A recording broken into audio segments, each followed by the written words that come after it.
পকোড়া। এটা কিন্তু বিকেলের চায়ের সাথে থাকলে। হাই ফ্রেন্ড, অনুরাধা রান্নাঘরে আবারও তোমাদের ওয়েলকাম। আমি আজকে বানাবো বাঁধাকপির পকোড়া।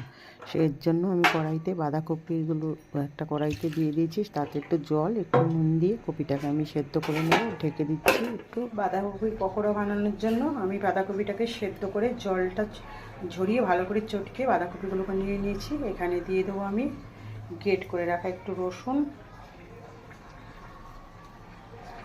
কাঁচা লঙ্কা কুচো করে রাখা, আর দিয়ে দেবো পেঁয়াজ। পেঁয়াজ কুচি আমি বেশি দেবো না, পেঁয়াজ কুচি বেশি দিলে বাঁধাকপির যে একটা স্বাদ সেটা অত বোঝা যাবে না, ওই জন্য আমি পেঁয়াজ কুচিটা যতটা পারি কম দেব। আর এখানে দিয়ে দেবো আমি স্বাদ মতো হলুদ গুঁড়ো,